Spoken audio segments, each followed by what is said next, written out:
26 million Americans are bracing for impact. Hurricane Sandy lumbering up the East Coast and threatening to come ashore as an unprecedented superstorm. It means epic wind, snow, flooding rain from Florida to the Carolinas, Maryland to Maine. And the storm is so wide it could cover 2/3 of the United States. The fierce winds at the center cover an area almost the size of Texas. Our extreme weather team is in the storm zone tonight, and ABC's weather editor Sam Champion starts us off right now from Miami. Sam. And good evening, Diane. Tonight, Sandy's running parallel to the Florida coastline, but creating a stir in places really far north from here, like Washington, D.C. States like New York, Virginia, Maryland have all declared a state of emergency ahead of this storm. Even the U.S. Navy is taking this storm seriously, pulling 21 ships out of the harbor in Norfolk, feeling like they'll be safer out in the open water than they will be bouncing around in port when this storm comes on shore. So where is this storm going? Let's show you the latest from the Hurricane Center. And you'll see in the track that it's still expected to run up the coastline, going out a little bit, then coming back in and making a sharp left turn on Monday toward the shoreline. Spaghetti models indicate we don't exactly know where this storm will make landfall yet. We'll pinpoint it as we get closer to this storm, but wherever this storm is going, it's going to make even more headlines.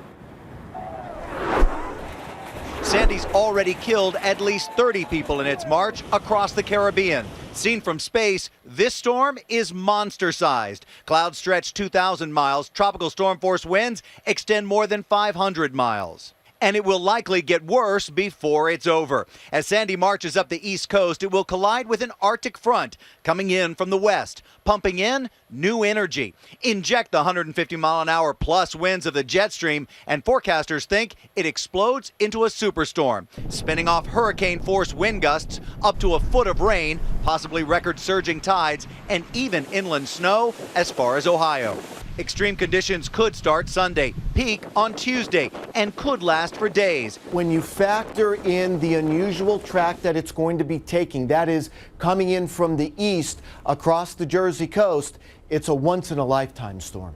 It's like combining the destructive power of Hurricane Irene, which did $14 billion in damage last year, with the punishing nor'easter of 2009 that brought catastrophic flooding.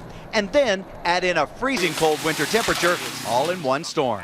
This storm is going to be destructive, historic, and unfortunately life-threatening.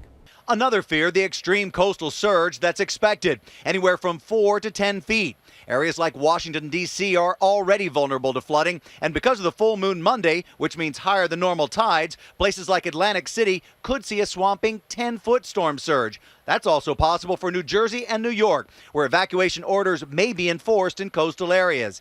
Even New York City subways are at risk of flooding. Mayor Bloomberg says they may be closed as Sandy approaches. For more on the damage Sandy's already doing, we go up the Florida coast to my extreme weather team colleague, Ginger Z. Ginger? Sam, Cocoa Beach is known as one of the widest beaches in the state of Florida, but not tonight. It has been cut in almost half thanks to the pounding 10-foot breakers that have been coming in. They've had 60-mile-per-hour wind gusts, this all from a storm that's still 200 miles away. So if Sandy hasn't impressed you enough with that power, check out these hurricane facts. The average hurricane has enough energy to power the world 200 times over. And during its life cycle, it can unleash and release the same amount of energy as 10,000 nuclear bombs. This is only part of the fuel for that fire that could become the superstorm.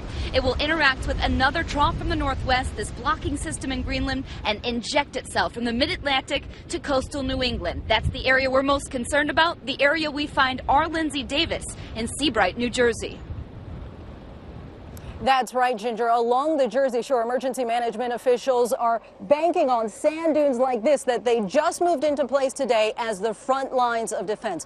Up and down the East Coast, utility companies are out in full force preparing for potentially extensive power outages. States are calling in hundreds of extra workers. There's even concern about entire cities losing power.